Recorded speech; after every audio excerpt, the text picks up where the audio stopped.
We've got Jerome Laxale, the Labor MP from Bennelong, who is with us and a member of Labor's Environment Action Network, and Zoe McKenzie, the Shadow Assistant Minister for Early Learning. Thank you both for being with me today. I do want to start with the big news today of the Gaza peace plan. Jerome, if I can start with you, do you think that the approach that Western nations and Gulf nations have taken in trying to map out a diplomatic process have helped us arrive at this situation? Oh, absolutely. I mean, you look at how Australia has acted throughout this process. We've always acted, with other countries, never unilaterally.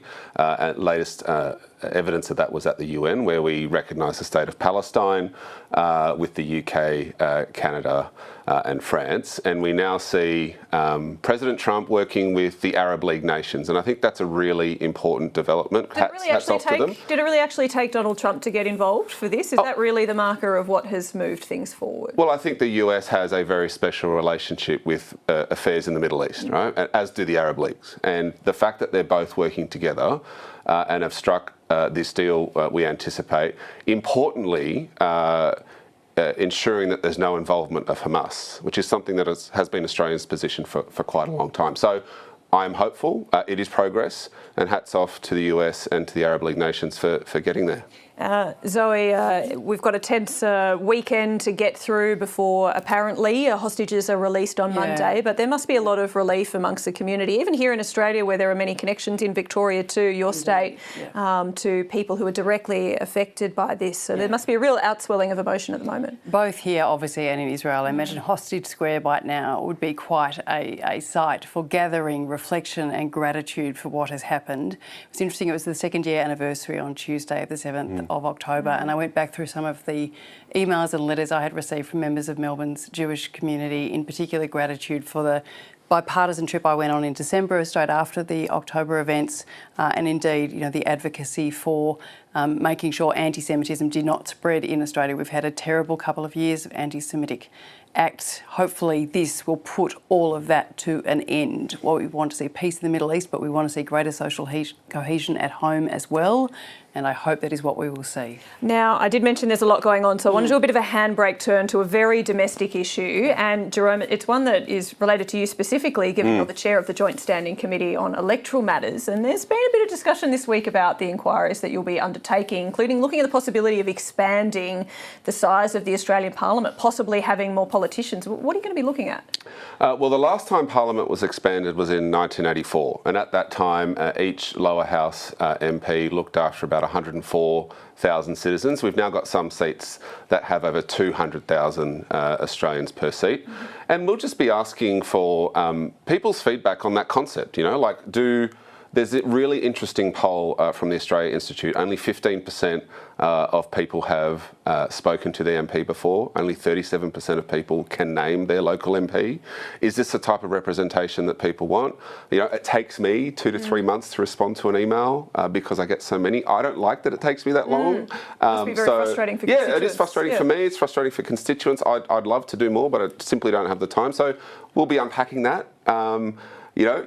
I think for every person that says we should increase it, you'll get 1 or 2 people that say we shouldn't. So we'll get all that evidence. I'm really interested to find out what Australians think about it. What do you think, Zoe? Well, I'm happy to buy a beer for any punter that writes to Jerome and says, I want more politicians in this country. Are you kidding?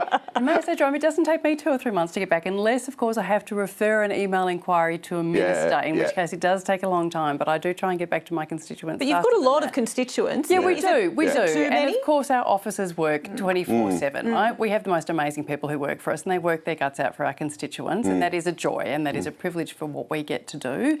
But I get that it does put pressure on the system, and thanks Mr Albanese for taking away some of our portfolio staff, which means our electorate staff have to do more of the portfolio responsibilities that we now have. Nevertheless, might that be a reason? If you have more MPs, you've also got more staff that come with more MPs. Would that better service constituents? The Treasurer did give us an extra electorate officer about 1.5 years ago, which was well received at the time, but again, cutting the portfolio staff, which was taking with one hand and getting rid with another. My feeling is that Australians don't want to see, at this point of time, particularly with cost of living pressures, more money spent on politicians. But I accept that Jerome will have a good debate within the confines of his inquiry. We'll see what happens, but again, I will buy a beer for any punter that says, please give me more pollies. The excise rate has been frozen on that beer that you're going to buy. I also don't drink beer, so it'll be a cheap date. Yeah. All right, Zoe, while we've got you, I do Yes. want to talk about a childcare issue, given as your shadow portfolio area. And we've seen quite a few disturbing reports recently in this space. We've seen a 15-week-old baby die in an unlicensed home care situation in Victoria. We've seen more issues around one of the big home care companies apparently delaying giving forward information. Are we seeing enough progress in reforming this sector? So it's an excellent question, and may I say I compliment the government on the bipartisan stance that they have taken. John O'Doniam and I have worked really closely with Minister Clare and Minister Walsh's teams to make sure whatever we can do from the Commonwealth perspective, we are in fact doing. So much of this regulatory work and policing work falls to the state jurisdictions, and we've had a number of meetings. There was a meeting in this building, I think, back in August.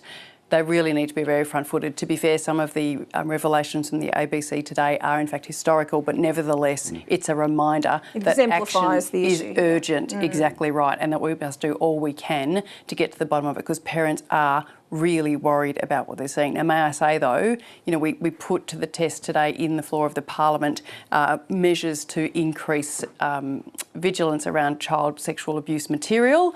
The government did not come with us on that, but frankly, we need to be vigilant, because a lot of these assertions of what's happening in our childcare centres relates to material that then gets sent around. We must be vigilant and we must act in relation to those crimes. Jerome, we're really running up against the clock, but I think I can fairly summarise on your behalf that the government agrees this is something that really needs to be worked on and is being worked on, and that there is a lot of agreement around trying to progress some of the reforms as quickly as possible. Absolutely. What I was going to add to Zoe's remarks was that what we've proposed to date and put through Parliament is not the end of it. There is still more to do, and the Minister's made that very clear. Yeah, that's great. Look, Jerome Laxale, thank you very much for joining me, and Zoe McKenzie, thank you too.